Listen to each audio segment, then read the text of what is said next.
Welcome back to Healing Homestead. I'm getting ready to make and can some garden fresh salsa today, and I wanted to invite you to come along with me to learn how to do things. So I'm really excited because I'm also going to make some scrap salsa for my chickens while we're doing things. So let's go, let's get started. I started by prepping all of my fresh ingredients. For this recipe, I needed 2.5 cups green pepper, which equaled out to about 4 big peppers. I set a bowl to the side to put all of the scraps in. That way I could feed them to my chickens when I was all done. They'd also be useful for other livestock or in a compost if you have one. I prefer my salsa on the less chunky side, so I ran all of my veggies through the chopper to get the desired consistency. Then I moved on to onions. I used yellow onions for this recipe, which bring some sweetness to the mix and are very flavorful. I needed 2.5 cups, so I cried my way through 3 medium-sized onions before thinning them out in the chopper. I chopped up 4 large jalapenos to add a bit of heat. This equaled to about 1.5 cups of peppers. This recipe is for a mild heat salsa. If you want to turn the heat up a few notches, I suggest less green peppers and more jalapenos. Depending on your preference, you could add habaneros, cayenne, or any other pepper you love. Just keep the total amount of green peppers plus hot peppers the same. The next thing on my list was a bulb of garlic. I used a medium-sized bulb that was homegrown and harvested from my Aunt Sally's garden. I was excited to put it to good use. To easily remove the skins off of each clove, use the flat side of your knife, pressing down until the clove pops. Then pull off the skins, setting them to the side. Next, I used my garlic press to press each clove into minced garlic. When I was finished, I had about 1/4 cup of freshly pressed minced garlic to add a ton of flavor to my salsa. Time for the main ingredient, homegrown garden fresh tomatoes. These tomatoes were grown with love in my dad's garden. There were a variety of sizes and types, and I couldn't wait to put them to good use. First, I needed to de-skin them.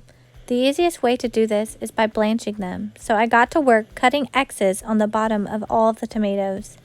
I needed a total of 9 cups de-skinned chopped tomatoes, so I'd have to make X's on about 3 bowls worth.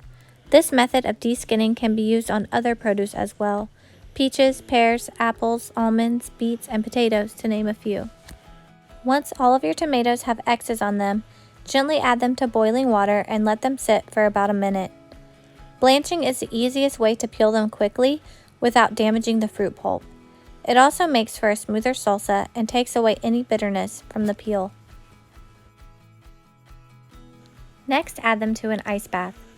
This shocks them, stops the cooking process, and cools them down.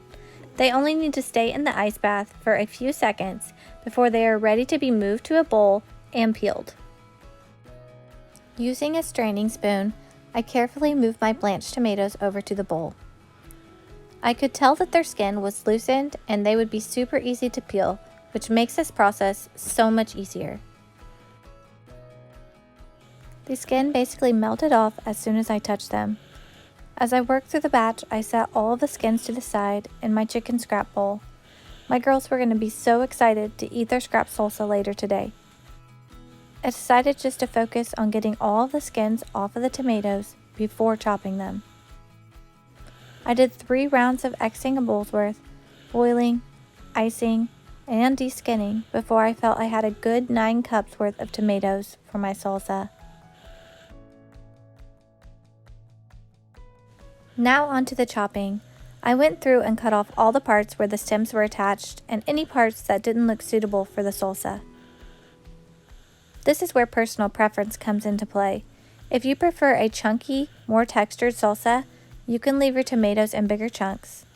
If you like it smoother and thinner, you can add your tomatoes into a food processor or chopper after chunking them.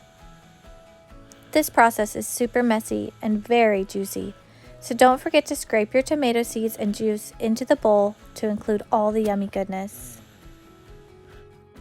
As mentioned before, I like a smooth, thin salsa, so I gave my tomatoes a few quick pulses in my chopper.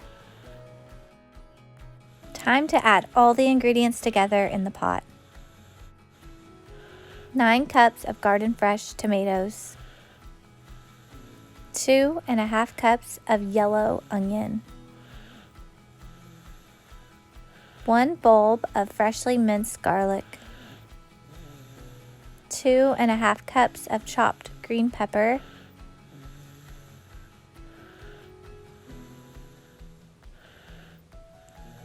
4 large jalapenos, 15 ounces of tomato paste, 1 cup of white vinegar, 6 teaspoons of canning salt. Give it a little stir and put it on the stove on medium heat for 30 minutes. The salsa had been cooking for 10 minutes at this point. The flavors were blending well and it was cooking down so nicely. It was time to sterilize my canning jars. This ensures they are 100% clean and ready to safely store food in our pantry without growing mold or bacteria. This way our salsa will stay as fresh as the day I made it. To sterilize the jars, place them in boiling water for 10 minutes, then remove and allow to air dry. At 20 minutes in, the salsa was looking really good and the whole house smelled so delicious. 30 minutes in and the salsa was done, cooked perfectly and ready to be placed in my canning jars. I took the salsa off the heat and had my jars all sterilized, dried, lined up, and ready to go. I used a soup scooper and a wide mouth funnel to make the process a little less messy and easier. When canning, it is recommended to leave a 1-inch headspace to the top of the jar. This is to ensure a proper vacuum seal. If too little headspace is allowed, the food may expand and bubble out when air is being forced out from under the lid in the water bath. I was able to fill 8½ jars with my farm fresh salsa, 8 to can and a half to eat today. Before putting on the lids, I wiped down all around the rims of the jars. I wanted to make sure there was no salsa on the edges and the jars were perfectly clean and ready for the canning process. When putting on the lids, I used a magnetic lid wand. This tool is used to assure no bacteria or germs from my hands get inside the lid and prevent proper preservation of the salsa. As you place the lids, make sure they are all screwed on tight and even and ready to be placed in their bath, where they will be sealed and ready to store. After all of that hard work, it was finally time to do the water bath. I loaded up the 8 beautiful pint jars of salsa onto the rack and they couldn't have fit more perfectly. I lifted them up and into the boiling water. When doing water bath canning, you want to make sure that your cans are completely covered by about 2 inches of water so that they can properly seal. Leave the cans in the boiling water to do their thing for about 30 minutes. When it came time to remove the cans from the water, I used my canning tongs. I set all the cans aside on a dish towel and this is where they would stay for the next 24 hours. They must stay undisturbed during this time to assure a proper seal. They actually seal and unseal several times during the cool down process, so sit back, relax, and listen for your lids to pop. The 24 hours will be well worth the wait.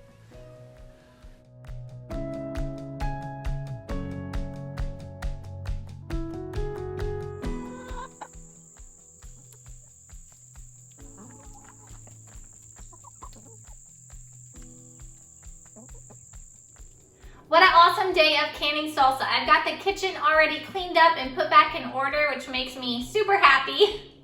We ended up with 8 full jars of garden fresh salsa, and then we had a half left over, which we have already ate. It was delicious. So I hope you guys enjoy yours as well. We're gonna take the 8 jars, we're gonna put some on our pantry for later, and we're going to give some to our friends and our family. So it's always so fun to bless others when you make these yummy things. I hope you enjoyed the video. If you did and you feel led, then go ahead and like and subscribe to our channel. That helps us out a lot and we really appreciate it. All right, well, God bless you, and I will see you next time on Healing Homestead. See ya.